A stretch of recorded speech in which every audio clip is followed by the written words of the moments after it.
I saw several of the girls my age get married at 15, and I was like, told my dad, Father, I want to get married. Like, why do only the naughty girls get married? You know, the Lord gives the best to those who leave the choice to him. I just kind of, I don't know, lived in a fairy world. And when I got married, I still did. At first. Do you feel like women should have just as much say as the men in these communities or in life in general? Welcome, everybody. This is a Jaden Jeffs Podcast. Today I have Lorraine Johnson with me, and she grew up in the FLDS up in Canada. She was married to Winston Blackmore. Thanks for being here, Lorraine, and if you want to introduce yourself and tell everyone anything you want them to know about you. All right. So I was born in Hildale, Utah.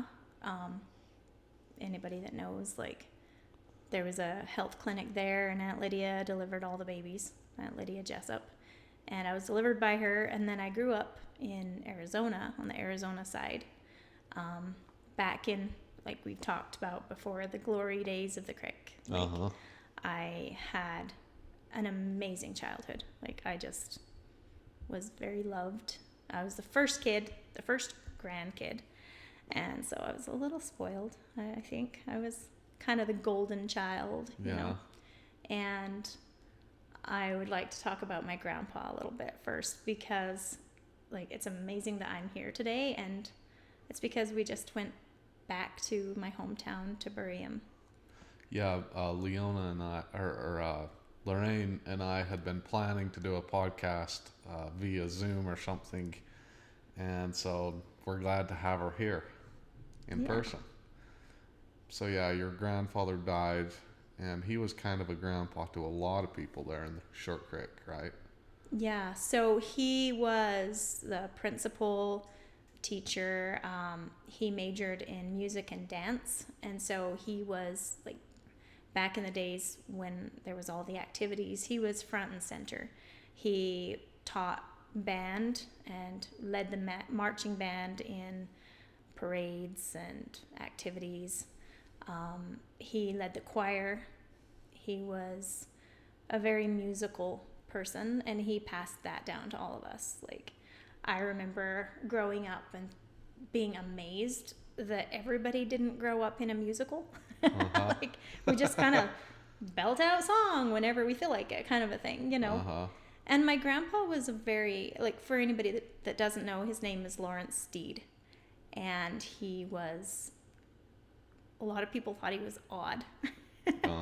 But it was because he was the kind of person that would walk into a store and there would be some random person, and he would compliment them on their outfit or their smile, or he wasn't afraid to talk to people, and, you know, he wasn't shy or anything like that. And I think it would be good for me actually to go back a little bit and talk about his dad. And the reason for that is because it will tie in with your history with the Jeffs a little bit. Yeah. And some of the stuff that happened. Yeah. So my grandfather Steed, his father's name was Newell Steed. Yes. And he had a brother, Woodruff Steed, and a sister, Rhoda, who married Parley Harker. Okay. And I think they kind of joined what would become the FLDS later together. Like, they came out of the mainstream LDS church together. Newell Steed, Woodruff Steed, and Rhoda Harker. Oh, okay. And a lot of Warren Jeffs' wives come down through Newell Steed too, and maybe even Lawrence. Yes. So that's why I wanted to introduce that, because we're going to get into a little bit of that later. Yeah. So Grandfather Newell had lots of beautiful girls. Like, everybody talked about his beautiful girls, and everybody wanted to marry his girls. They were talented and musical and artistic and just very beautiful people. And so back then we didn't have kind of the system of placement marriage that kind of came in later. And I'm going to tell you how it started. Okay. So these girls are, everybody's looking at them, and there was, at the time, they had like a quorum of 12 or whatever. So there was all these, it wasn't like one man held all the keys at the time. It was like, it was kind of spread out, and there were these people. And how many daughters did he have? He had a bunch of daughters, didn't he? I don't remember how many. Okay. But among his posterity, there's a lot. There's like half the FLDS or more have his bloodline in them. Yeah. Well, he had, I think, 5 wives. And lots of kids. Yeah. Yeah. And a lot of them were girls. And the girls were the ones everybody saw. I think the boys kind of stayed on the farm. Yeah. A lot of people didn't even know there was Steed boys because everybody just saw the girls. And there were a couple of the kind of high up men back then who wanted to marry these girls. And a couple of them just showed up at their house when grandfather was gone and convinced his girls to marry him, and they married him while he was gone. You mean like the apostles, or? Like the apostles. Okay. They were like, this is God's will, you're supposed to marry me, and they just married him. And grandfather Newell got home, and he was livid. He was not happy. And I mean, I've heard the story. I might not have it exact, if anybody knows the exact details, but I think what happened is he went to Uncle Roy, who was technically the prophet at the time, the leader, and he said, this is not okay. And Uncle Roy at that time said, no more marriages are happening unless they go through me. Yeah. And so what was meant to be kind of a protection for women at the time moved into being something that wasn't really. Kind of a guardrail to keep apostles or whoever from just saying, oh, I can marry your daughter or whatever. Yep. Okay. Yeah. And so later on, down the road, my grandfather has these beautiful girls too. And I remember, growing up and watching, and there was a couple that wanted to get married really bad. And the way you got married is you just went and turned yourself in and you marry whoever, the prophet says. But there was somebody that was preaching things a little bit different than that. And it was Winston. And he would come down and he would say, actually, girls should have a little bit of say in where they go. You have the right to have inspiration for yourself.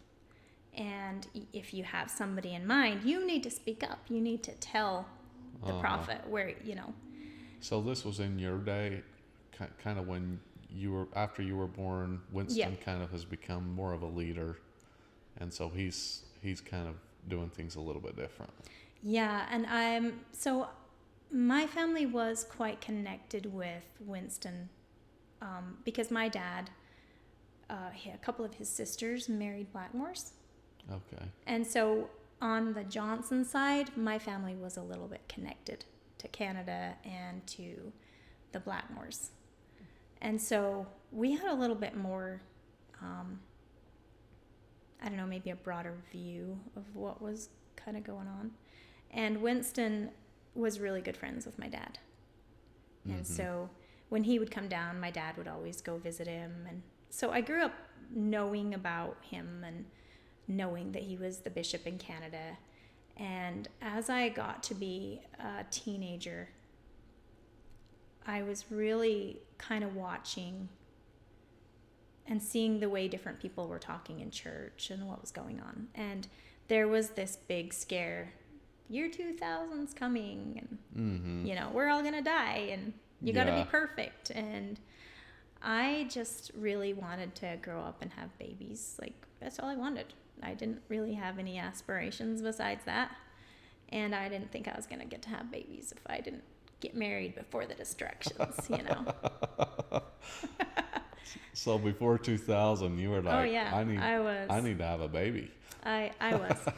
And I was also noticing that Winston didn't really talk like the other guys. He didn't talk as much about the distractions. He was kind of a little bit more down to earth, kind of like, pay your bills, take care of your family, you know. And I was like, yeah, this guy's kind of practical. And that's kind of how Uncle Parley Harker was as well. And Uncle Fred a little bit. But I was actually visiting with Terrell Musser this morning about things back then a little bit, and it was kind of fun. And he was talking about how Uncle Fred and Uncle Parley were quite hard to get to. You couldn't just go see them. You know, you kind of had to have an invitation. But Winston had a little bit more of an open door policy, you know, and people would go to Canada and go see him. And when he would go down south, he would have hundreds of people just walk through and see him. And he kind of became a liaison between people and Uncle Rulon when they couldn't get to Uncle Rulon. I see. And so he started to have that kind of job down there. But if we want to, no, I think this is good. I was just thinking if we want to back up a little bit on his side, if it feels like I'm getting scattered, bring me back. Oh yeah, no, this is great. This is all good for me to hear. I didn't realize how much Winston had to do down south. I thought he was kind of just isolated up to Canada, you know. That's why I'm here. Yeah.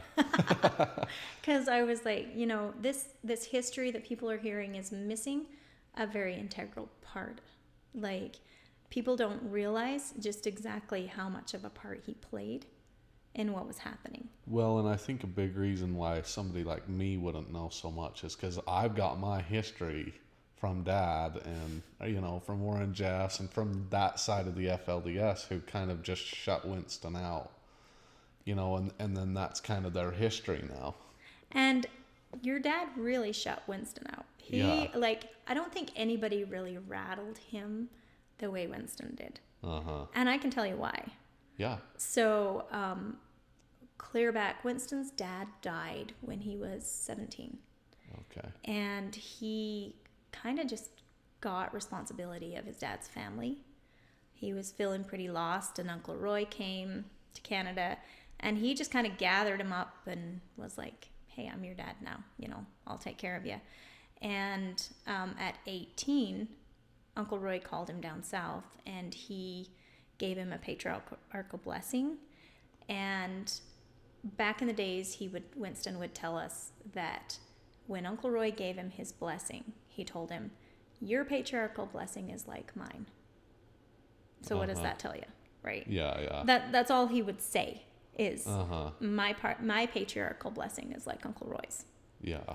And so we were kind of like, oh, well, that must mean that sometime you're probably going to be head of the church kind of thing. Yeah, just so people know, Leroy Johnson was the head of the church, and in his patriarchal blessing, it basically said he would hold the keys of the priesthood.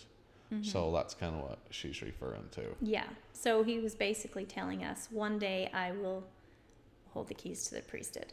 And at that same time, Uncle Roy ordained him the bishop in Canada. And at the time, there was a group of men. There was like 4 or 5 men who were considered, you know, they were the elders in the community, and they were taking care of things. And it was not very popular that this 18-year-old kid now is the bishop. And oh, so he became the bishop at 18? Yeah. Wow. Okay. Yeah. I didn't realize that. It was not popular. Okay. They were not happy. And his siblings were not happy. He was the 8th kid, so he had big brothers that beat on him and bullied him, and now he's the bishop. And he used to tell this story, like the Joseph sold into Egypt story, and how, oh, really? The older brothers had to bow down to the younger brothers. I don't remember if he told that story or if we just kind of like noticed. But I remember feeling that kind of connection with that story and when he would tell this story. And so yeah, he was very, very close to Uncle Roy before Uncle Roy died. And when Uncle Roy died, he became very close to your grandfather. Uh-huh. And he was very, very close to your grandfather up to the time that your grandfather died. And I don't think a lot of people know that, because Warren tried so hard to not let that be seen or known. But he was at the time that I married him, he was going down south down to Salt Lake every other weekend. And there were only 3 men invited to these meetings. Well, 4, counting your dad. There was your dad, Uncle Fred, Uncle Parley, and Winston. Uh-huh. And they were the only ones that they would go down every weekend. And this was after your grandfather had his stroke. Okay. And so everything had really kind of closed down. And I remember when Uncle Parley died, I would have been 14, I think. And I remember thinking, well, Winston's going to take that place. I just kind of thought he was. Yeah. And then when your dad stepped up and said, oh, yeah, this is my job, we were like, who's that guy? I didn't even know who he was. Really? Right? Yeah, and just so everybody knows, Parley Harker was Rulon Jeffs' first counselor.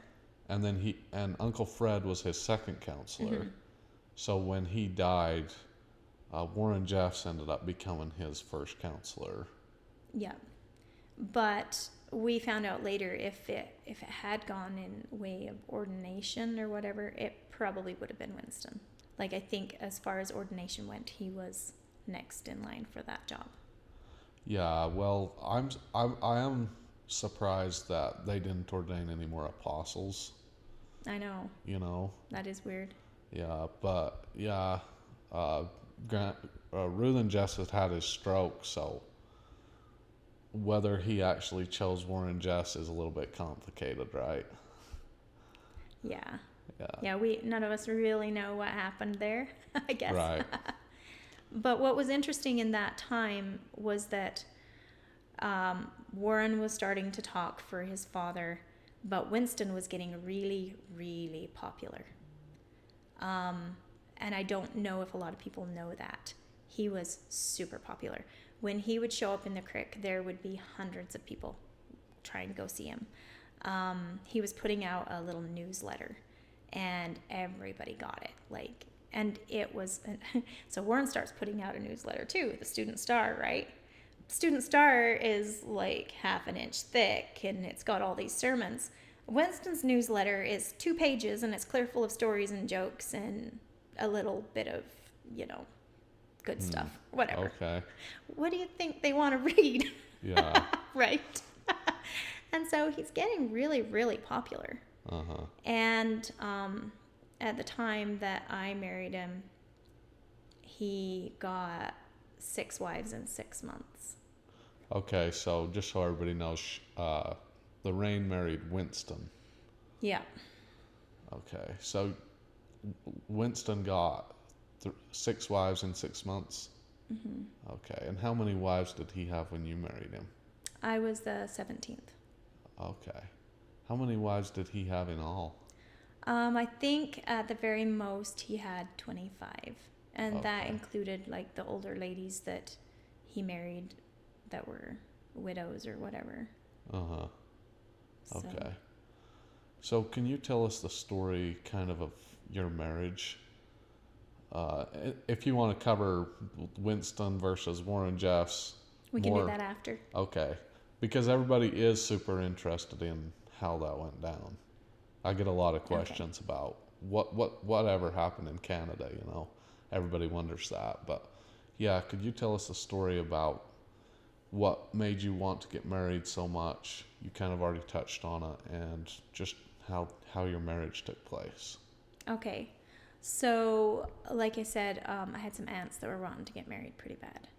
And I remember I was sitting, Winston came to dinner. This never happened, but this happened. At your house? At my house. And it was kind of a big deal. And he was, at the time, he was marrying a girl that was my mom's friend. she was a lot younger than my mom, but she was, she babysat me and stuff when I was younger. And so it just kind of happened that they were able to invite him and these two ladies that he'd just married over for dinner. And my mom and dad invited my two aunts that were wanting to get married pretty bad. And I remember sitting there, I was 11. My aunt was 22. Oh, wow. And Winston was telling them, this is how to get married. Like, this is how you do it. And he was saying, women have the right to know where they belong. You just talk to God, and if you feel inspired, make sure that you tell the prophet, this is where I feel like I belong. And I'm sitting there soaking it in, this 11-year-old. He had no idea. And I'm like, okay, I'm going to do that. I'm going to know where I belong. And my aunts, I think they did the same thing. They were like, oh, okay, we're going to pray and we're going to know where we belong. And a few months later, they end up marrying Uncle Rulon. And I was like, what happened? And so I kind of was like, what happened there? I mean, they're not going to get to have kids. And I know they want kids, right? And she was like, well, they had somebody else in mind, but when they went to see Uncle Rulon, he told them, no, you belong with me. And they actually were okay with it. They were like, well, I think that the reason we wanted to marry this other guy was because he had the qualities that we see in Uncle Rulon. And so they were, making... Yeah, and Rulon Jeffs is like 90. Yeah. Yeah. And these girls were 22 and 20, I think. Yeah, a little big age gap there. Yeah. And so and they were some of his, he didn't have a lot of young wives yet. I think he had 5 or 6, but he ended up having a lot. Yes. And so they were kind of some of the first young wives that he got. And when that happened, this kind of changed my world a little bit, because now, my mom and her sister were really close and they had a sewing business together. And now I'm kind of running in a different circle than I was before, right? Uh-huh. All of a sudden, we're connected with the Jeffs over here, and we were just little peons before, Yeah, because your aunt's married Rulon Jeffs. Yeah. Okay. But I was torn still, because I have this half that's connected to Jeffs, but then I have this other half that's Canadian. Uh-huh. And I'd been to Canada, and I knew what Canada was like. And Canada was amazing. It was beautiful, and to tell you the honest truth, I think I was just in love with Canada. Okay. Canada was freedom, Uh-huh. Down south, things were getting restricting. Yes. Warren was getting up in church and saying, if you're still watching movies, Father bids you farewell. Uh-huh. He was really coming down on us. He was saying, the time for repentance is past. No more repenting. Uh-huh. If you do something wrong, you're out. And then Winston would come and say, repent of your sins. Uh-huh. And I'm just like, I kind of like what this guy's saying. Yeah. And so I was kind of in a place where I was feeling, I don't think consciously I knew this, but subconsciously I felt like I had two roads. And one of them was going to take me this way, and one of them was going to take me this way. And I didn't know which one I was going to end up on. But I kind of knew that I was going to end up with somebody that was kind of high up in the church because of my connections. I don't think it was that I thought that I was brethren material or whatever. Yeah. I hear that word. Oh, she's brethren material. Well, oh, wow. Brethren material, right? I didn't really think that, but I just kind of knew that I was in this situation where it was kind of going to go one way or the other. And so I started talking to God. And I was like, I want to go to Canada, God. That's where I want to go. Uh-huh. And I was very annoying. I pestered my parents. I wanted to get married. I wanted to have babies before the destructions. They weren't, they didn't really want that to happen. But at the same time, there were these naughty girls that were getting married at 15. And so what would happen is if you had a girl that was sneaking out with boyfriends or whatever, you just married them off. And then they settled down, and yeah. And lots of those girls went to Canada. Lots of the boys went to Canada. Like, the kids that were struggling, they got sent to Canada because, okay, they could go up there and repent. Uh-huh. And so I saw several of the girls my age get married at 15, and I was like, told my dad, Father, I want to get married. Like, why do only the naughty girls get married? Like, I had never done a naughty thing in my life. So it was actually pretty common for girls to get married at 15 back then, or? I wouldn't say common. There was just a few. Okay. I remember 3 or 4, maybe. Yeah. And in your mindset, you're like, I might as well get married at 15. Yeah. Like, I didn't have anything else going for me. I've really thought, like, why was it so important to me? And part of it had to do with education. So, my grandfather was a teacher, so education was really important to him. But my dad was super concerned with outside influences and, getting taught wicked stuff or whatever. Okay. And so, and he felt like he wanted to have a lot of control over our education, over what we were taught. And so he would, like, I went to grade 1 and I went to grade 2. And in grade 3, I was supposed to go into a class that had an apostate teacher, which basically meant she was from Centennial. Yes. And I was like, my parents were like, this can't happen, Yeah. And so they chose to pull me out and do homeschool instead. Well, as their first kid, I think they had 6 kids by then, and homeschool wasn't easy for them. And so it kind of was, I did whatever school I could do on my own, and then that's what I learned. Okay. And I'm a very, very sociable person. Like, I like friends. I wanted to be at school. So that was quite hard on me. They let me go back to school in grade 4. And then, of course, I got to catch up. So yeah. Grade 4 was tough. Uh-huh.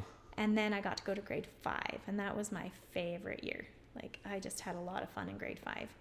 And then, so now I'm 10, right?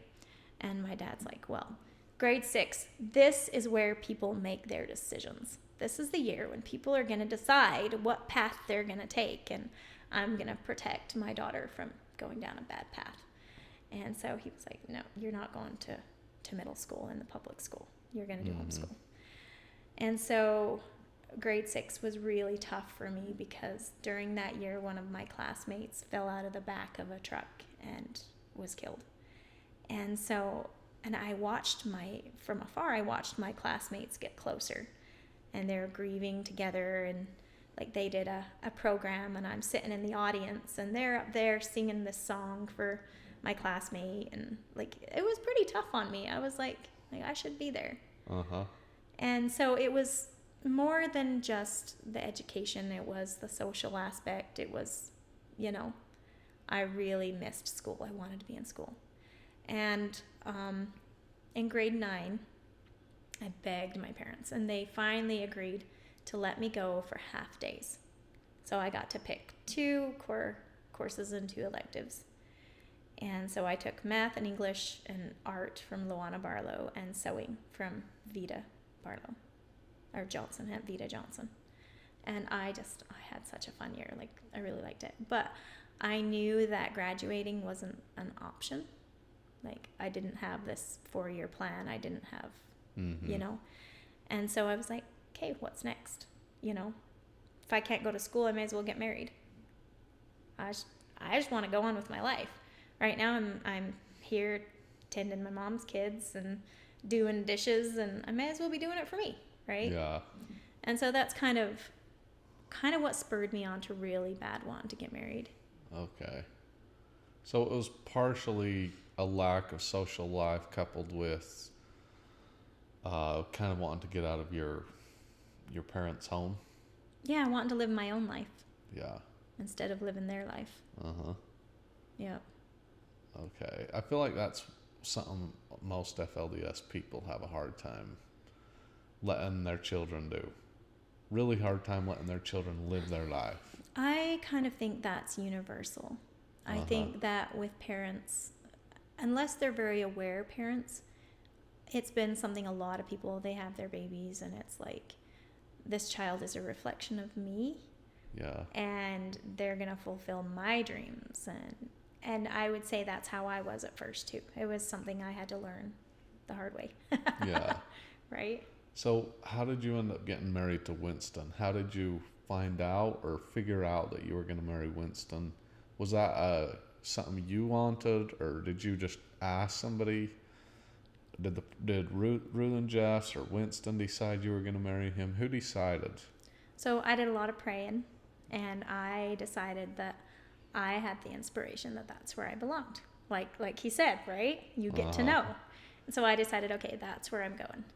And I told my parents a while before that I thought that's where I was going to go. And I had some backlash. Like, my aunts that were married to Uncle Rulon, they didn't think that was a good idea. My Steed grandparents did not think that was a good idea. They were like, I remember them telling me, the Lord gives the best to those who leave the choice to him. Yeah, that's what they would always say. And I'm like, well, I did. This is where I want to go. This is where I belong. And so I told my dad, and he took a picture of me and went up to see Uncle Rulon. And I believe Warren was there, but he just left the picture with him and told him, she feels like she belongs to Winston Blackmore. And then after he left, apparently my aunts advocated for me. And they told Uncle Rulon about me and what I was like, and just basically told him, I think you ought to give her what she wants, kind of a thing. I don't know. I don't know what went down. I just know that they did some advocating, whatever that looked like. Yeah. I have no idea. Is that usually how turning in girls work? You take a picture of them and just take it to the prophet? I think a little bit earlier, the girls would actually go. Oh, I see. They would go with their dad and would meet Uncle Rulon.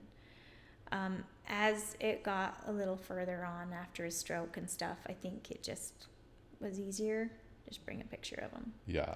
Okay. So I wanted to go with my dad. I was like, take me with you, Dad. And he was like, no, I'm not taking you with you. I'm not taking you with me. I was like, why not? Let me talk for myself, But no, he was not taking me with him. I don't know if he was afraid of what I would say or what. But Yeah. So, and then a couple weeks later, we got the phone call that I was going to marry Winston, and we went to Salt Lake, just my dad and my mom and me. And that was hard on me because I really wanted my sisters there, but my aunts that were married to Uncle Rulon were there, which was fun for me. That they were there because they're the only people I knew. It was a whole room full of people, and the only ones I knew were... Was that when Rulon Jeffs still lived up here in Salt Lake? Yeah. Okay, so you came up here and got married? At Woodruff Steed's house in Salt Lake was usually where they did the weddings. So, yeah, Uncle Woodruff had died a few years before that, but it was still happening. Yeah. Up there. Okay, so you get married to Winston, and you're all excited about it, right? Oh, yeah. Okay. So, I don't know, maybe I should describe what I was like. When I think about my childhood, it's like a fairy world. Like, nothing bad could ever happen there. I grew up in, like I said, a musical and a fairy tale. There was a lot of work, don't get me wrong. I was the oldest, and I had so much responsibility, but I just kind of, I don't know, lived in a fairy world. And when I got married, I still did. At first. Okay. I remember one of the wives telling me to stop singing, being all offended because I was like, didn't even know I was singing for one thing. And it just it was a very big change because he went from having a manageable size of family to having a really, really big family really fast. And I think that it was just really challenging for him to navigate that. And then right on the tail end of that, so I get married in 99. Uncle Rulon dies in 2002. And so in the course of 4 years, there's just so much change that happens. And that's in my first, 4 years of marriage. You mean change in the FLDS or change in Winston's family or change in your life? All of it. That's true. It's all kind of connected because at the time I got married, this was when Winston had such a high profile down south. People were coming to him. He was helping girls get married. He was helping boys get married. His biggest job actually was helping kids get married because it was so hard to get to Uncle Rulon that he became that liaison. Okay. People would go see him and he would get to know them and then he could give a recommend. Or he could, and Uncle Rulon actually gave him the job. He said, I need you to help me with this. I don't know all these people. You need to get to know people and help me match people. And so, according to Winston, Uncle Rulon taught him the process of knowing where people belonged, and it was his job to help him.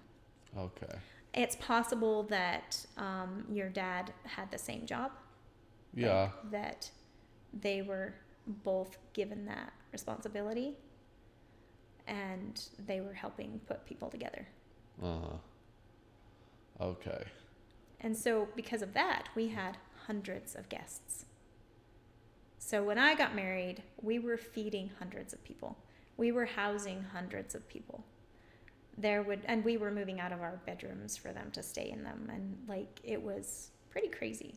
Our home life was. Yeah. Okay. Just so I have this clear.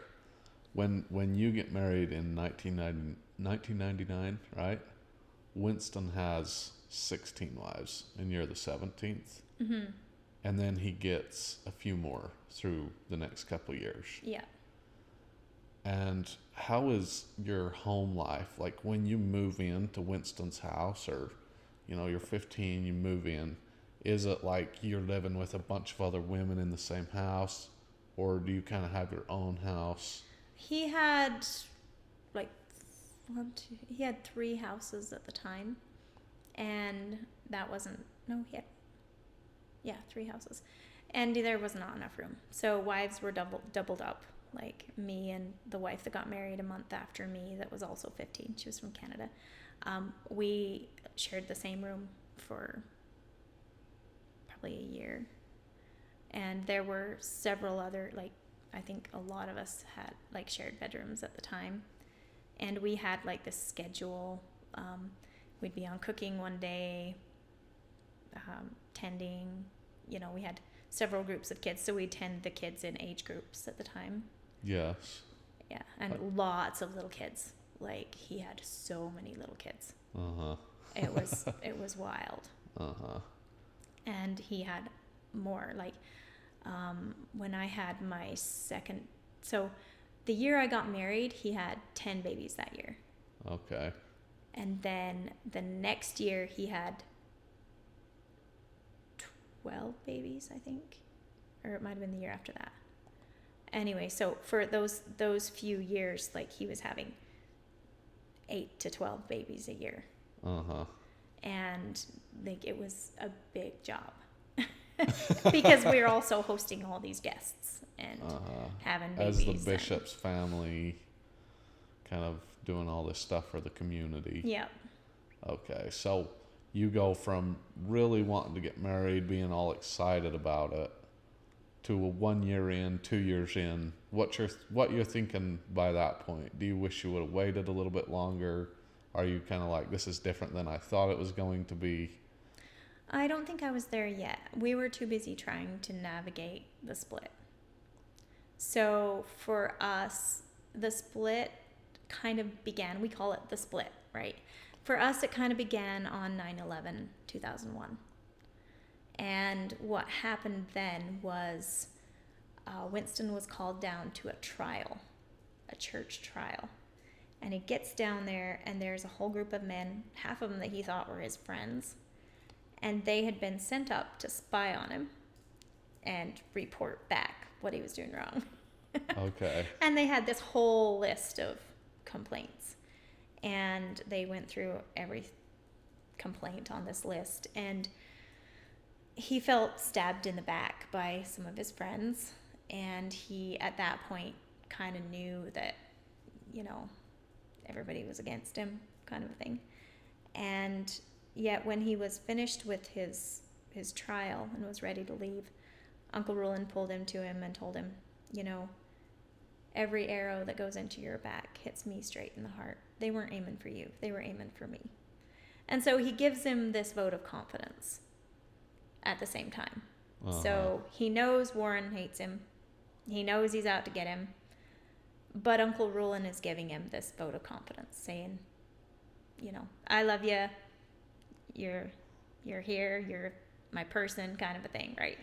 Uh-huh. And everybody else is kind of, I think there were a lot of people jealous of him at the time.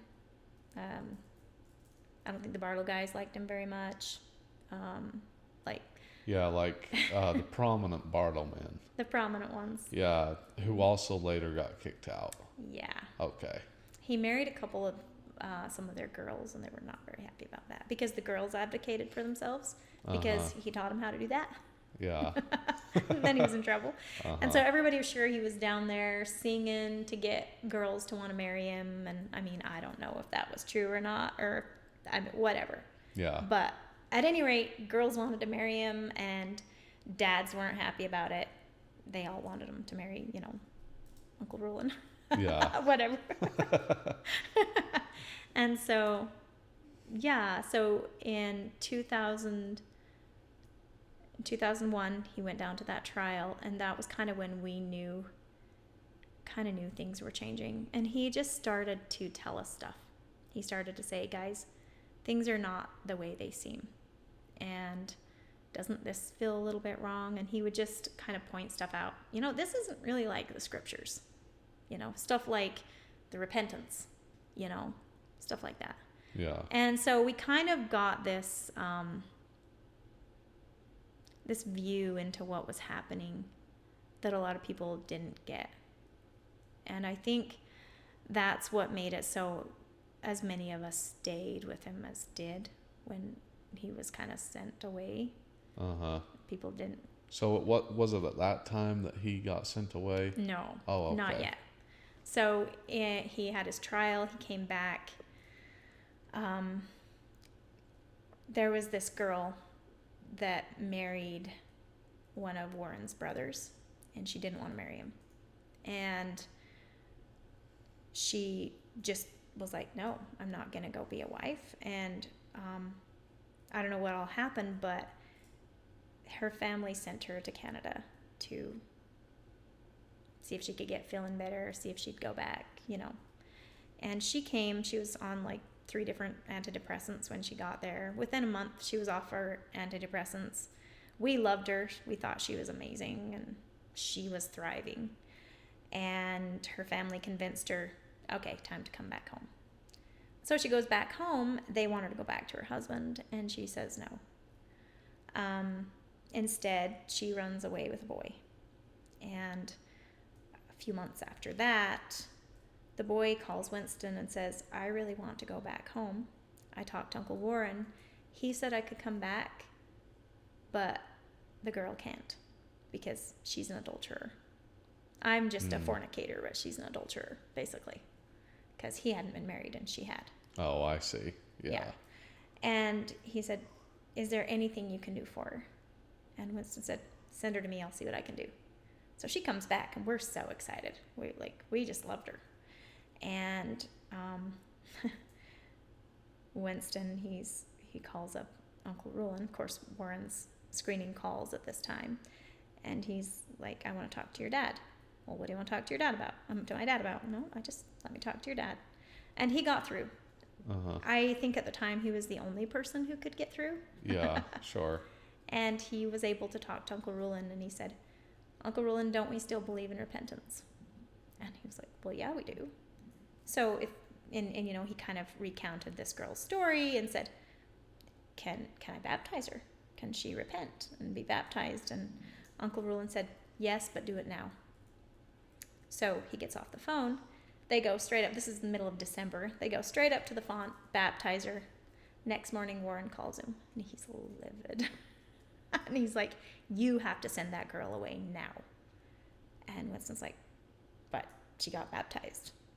Your dad said she could be baptized. She gets to repent. This is what we believe. So they have a little thing going on there. And Winston gathers us in, and he says, I could get cut off the church for this. Is it worth it? And half of us were like, well, yeah, this is what we believe. The other half is like, no. Yeah.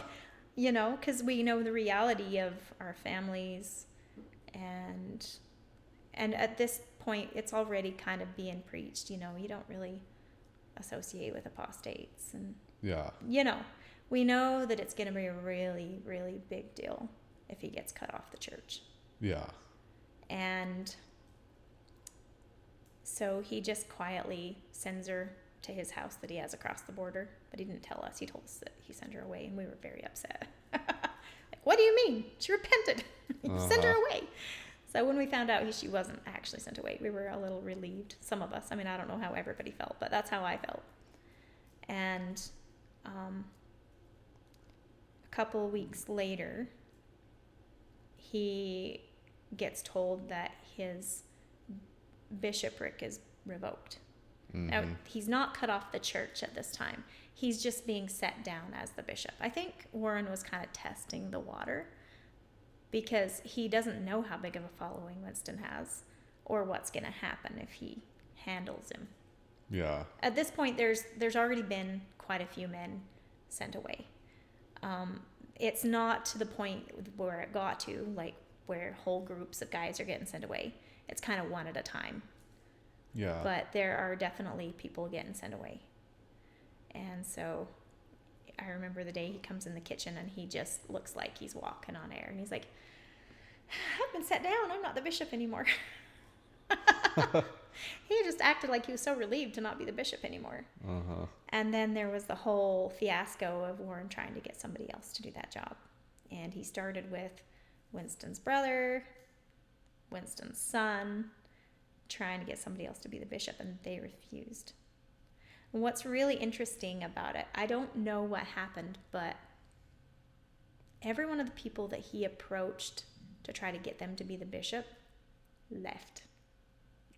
They ended up not following Winston or Warren, which is really interesting. Yeah. His brother and his son. That makes sense because they probably were like, originally maybe they would have followed Winston or, but after they see this kind of power dynamic happening, then they're probably kind of like, this isn't legit. And Winston's son, like he's his oldest son, he was like very, very close to his dad.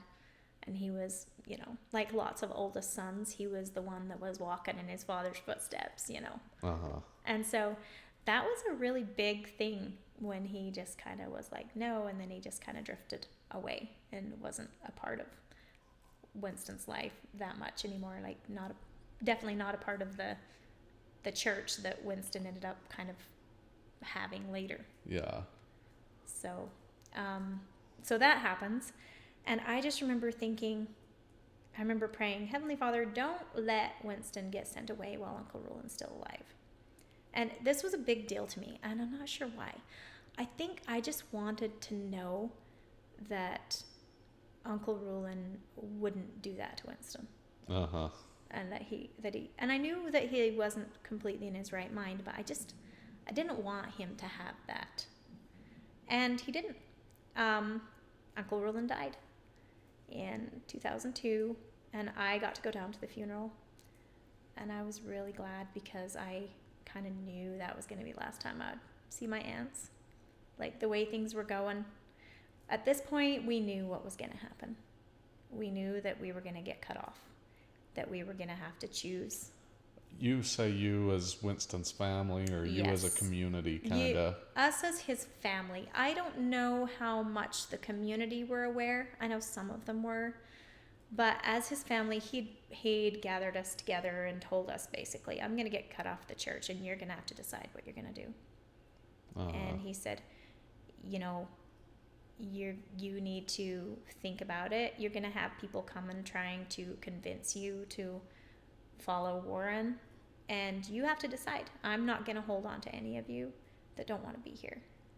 So you make a choice. How was the dynamic in the family, in the house? Was there like a little bit of a vibe of holding together against the bigger group kind of a deal? Like, we're going to stick together, and we're kind of in this weird situation. I think so. I think probably actually as wives, that was probably one of the times that we were the closest, because we're just... That was kind of binding you together. So even though you're pretty young, you're kind of... The realities of marriage might not be totally setting in, because you're kind of in this, a little bit of a war zone type of a thing. Would that be fair? Yeah. Okay. The realities of marriage were getting pretty real for me at this point, because I was pregnant with my third child. Oh, wow. So, yeah. And my first was a handful. I had this little boy, and I grew up in a home where everything was very peaceful. We did not yell. Like, my dad, he's very soft-spoken, very consistent, and you just didn't test it.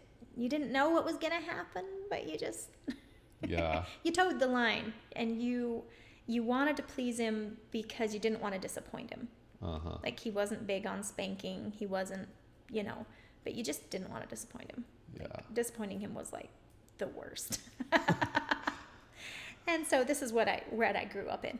Now, I come into this Blackmore family, and they are loud and obnoxious, and I mean, it was wild. These boys were just like all over the place, and I'm tending 6 of them at a time, like. And then I have mine, and he is, oh my goodness, like, you say go that way, he goes that way. Like, and that was the personality, the kind of person he was. I did not know how to deal with that. Especially since, like, I was very much the peacemaker growing up. Like, I was the person who kept the peace. I had a lot of responsibility, but I was also very passive, kind of, with my siblings and with people around me. And so I come into this family, I'm still very passive. I just want to fit in, and I don't want to make any ripples. And yet I'm making ripples anyway. Like, your existence is making ripples. The fact I'm singing bothers somebody, like, and I didn't know how to deal with that very well. But the hardest thing was this kid that I did not know how to deal with. And what was funny was that he also kind of ruffled his dad's feathers. I think there's certain kids that are just a little bit too much like you. Yeah. And this one was too much like his dad. Okay. And I mean, I watched him get more spankings from his dad than I think anybody got. Because Winston wasn't a big spanker either. But this kid got spankings. And I had my first 2, they were 14 months apart. So I have this fire rocket of a boy, and then I have this just gentle little girl. And they're just like, and then I find out I'm pregnant, and I'm like, my hands are full. Like, what am I going to do? And it's right in the middle of all of these big changes that are happening. Between Winston and Warren and... the FLDS going through Rulon Jeffs' death. Yeah. And all So this I'm stuff. 7 months pregnant when Uncle Rulon dies. Okay. And I go down to the funeral, and that was crazy. They had extra security, especially because Winston was going to be there. And we sit in the side room with the big TVs, and the security guards come and get us and make us go sit right in the very middle of the auditorium where everybody can see us. Like, Warren was super paranoid about Winston. Uh-huh. And I remember that feeling of paranoia. I remember feeling it coming off of him. Yeah. And by this point, he really did have pretty strong control of everybody. So the guys down there were going to do what he said. Yeah. Yeah. And Winston had just backed off. He wasn't going to be in the middle of the fight. It's interesting. I don't know. I'm pretty sure he had some cards he could have played, and I don't know why he didn't. Uh-huh. I don't know if he actually didn't want that responsibility. I don't know. It would be an interesting question to ask. If you knew that you were the next in line, why wouldn't you? Sure. Try for it. I don't know. Yeah. He was very popular, so I don't know why he didn't. I remember going into the auditorium, the civic center down there, and shaking hands with all of Uncle Rulon's wives, and they were so sweet. It'd been hours already, and they were all sitting down, and when we came in, they all stood up, and they're like, "We stand for the Canadians," and we shook hands, and the older ladies all hugged us, and they whispered in my ear, "Father loved Winston so much. He loved him clear to the end." And I thought that was really sweet. I don't know, what happened later or whether they were just kind of trying to pull us in or what was going on. But Uh-huh. that really touched me that they said that to us. And yeah, that was the last time that I saw my aunts. And I was very close to them. They were my friends. Yeah. And I haven't seen them since. And did they end up marrying Warren? 2 of them did. Okay. Warren also ended up marrying 2 of my grandpa's girls that were my age and younger Uh-huh. as well.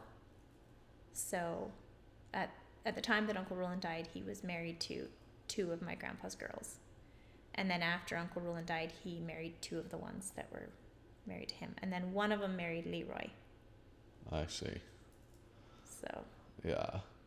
Okay, so life is kind of setting in for you on marriage. Are you having any second thoughts or not really? not really. You're just No. kind of like, okay, we kind of got to pull through this. Yeah. Yeah. I still had my rose-colored glasses on at this point. Mm-hmm. Pretty good.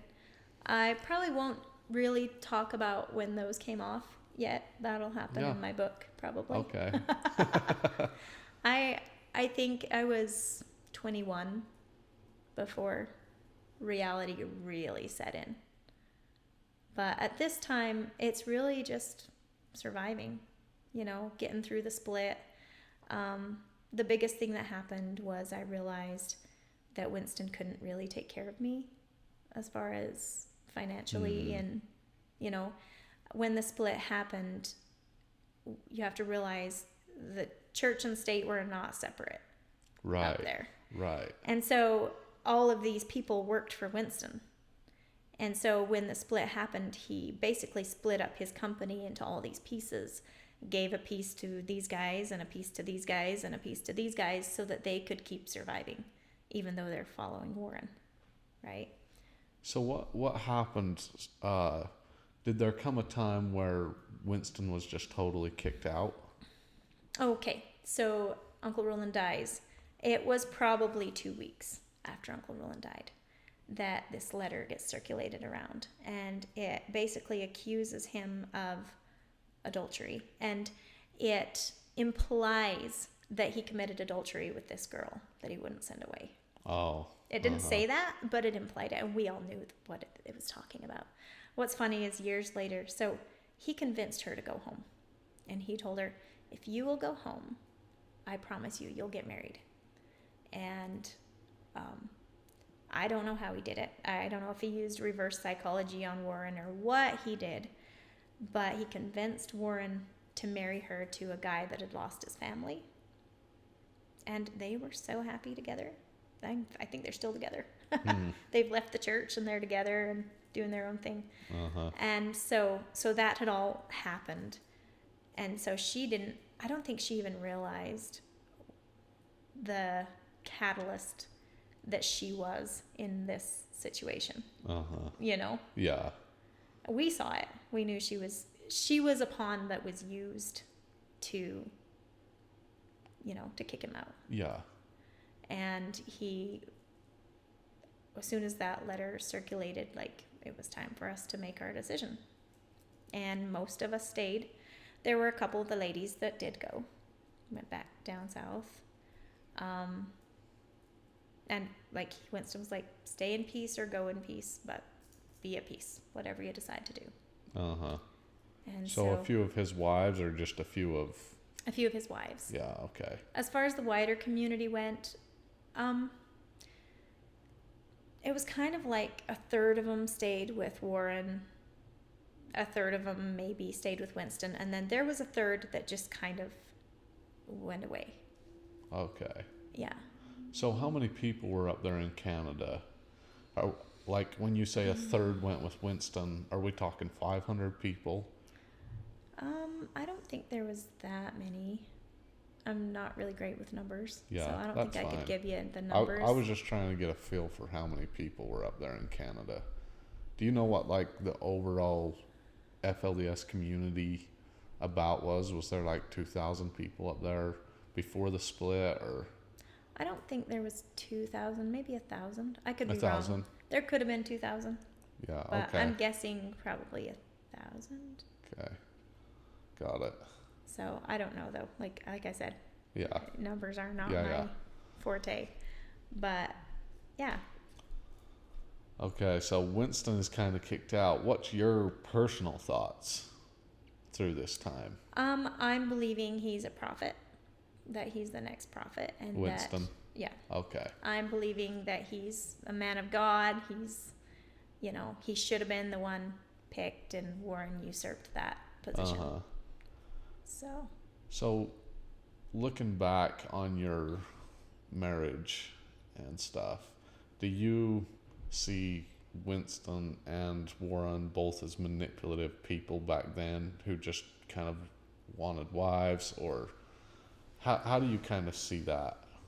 At the time, I kind of saw them as two people with differing opinions going different directions. Like, I didn't think Warren was a bad person. I mean, I had my best friends were married to him, you know, and the way I saw it was, there, but for the grace of God go I, right? Yeah. I could be right there. And if I was, I would think just like they are thinking. And I would be following, like, I was this super religious good girl, and I had read all of Warren's books, and I was indoctrinated. Yeah. Really good. and it took a lot to, you know, kind of unpack some of that. Yeah. Even then, you know, because I was, as a teenager, like, I was getting fed a lot of that. And so I kind of had to navigate that a little bit, kind of go a little bit more back to the basics. And I would say my spiritual journey started there, because now I'm questioning everything. Now, it took me 20 years to get to where I am, but like, it was a steady process from there to where I am, of beginning to question things, beginning to notice when things didn't feel right, you know. And what's interesting is that I went through this process of feeling like Winston was God, kind of. And then when he would do things that I just could not wrap my head around, could not think this was right, I got to the point where I had kind of relegated him to devil for a minute, right? And then slowly it came back to where I was like, oh, he's a man. He makes mistakes like we all do. And I was able to start to just see him as a person. And I think that was a lot healthier place to be. Yeah. Okay. So everybody's going to want to know, but you don't have to answer if it's too personal of a question or whatever, but you and Winston aren't together at all anymore, right? I still live in the community. Oh, okay. I still live up the hill. You just mean in the FLDS community? We have a property there that was UEP property. Yes. That was basically the property that Winston's father bought there. Uh-huh. And I still live on the property. I still teach school. Not a lot changed for me because I already had my own place. I already, You kind of, over the years, you kind of had come to already be doing your own thing. Well, I kind of had to. I had to take care of myself. Oh, I see. Right. Yeah. So really the only thing that kind of changed was my intimate relationship with him and how I saw myself in the community, in the church kind of thing. Like, That's really all that's changed. Yeah. Well, we did a video with Leona, and one of the main questions everybody has is, what is the current situation in Canada right now? Do the people that left with Winston kind of still follow Winston, or are they kind of doing their own thing? Do they have a leader other than Winston? Okay, there's a whole story that goes to that, and I'm not sure we have enough time for it. Okay, that's okay. Because later, it happened during COVID. So before COVID, we had the community in Idaho would come to Canada for church. And Winston was in charge of the church. He was in charge of the school still. And he was doing all this stuff still. And when COVID hit, everything shut down. The border closed. And so Jaden Johnson, who was the bishop in Idaho, started doing his own churches. And Winston just started having Sunday school with his kids. And pretty soon, things started to open up a little bit. And the men of the community were like, we really want to have church. We really want to do this, And so they started trying to get together with Winston. But Winston's kind of the kind of person that if we're not playing my game, I'm not playing. Okay. So he wouldn't come to the table. And so they were like, okay, well, we'll just do it without you then. And so they started having church. And of course, he was all offended. Uh-huh. And so the dynamic has changed a lot. I watched him. I feel like whatever we tie our identity to in this life is going to get stripped away. Uh-huh. And I think women understand that a little bit better than men because we go through changes all the time. You've got your monthly cycles, you've got pregnancy and birth, and nothing's ever the same, and then you have another baby, and then, right? Uh-huh. And so we understand the cycle of life and that it changes. I think sometimes men tie their identity so strongly on their authority that it's really hard to deal with life when that's taken away. And I really watched that happen to Winston after COVID. The man of the community created a community cohesion that he was welcome to join, but he wasn't 100% in control of it. Uh-huh. And then at the same time, some things were happening in the school. There were some financial difficulties and there wasn't enough transparency. And so, they kind of wrestled that away from him, and that was really hard on him. Uh-huh. So now he doesn't have control of the church, and he doesn't have control over the school, and he went through some pretty big changes. So at this point, I would say he doesn't have a ton of authority.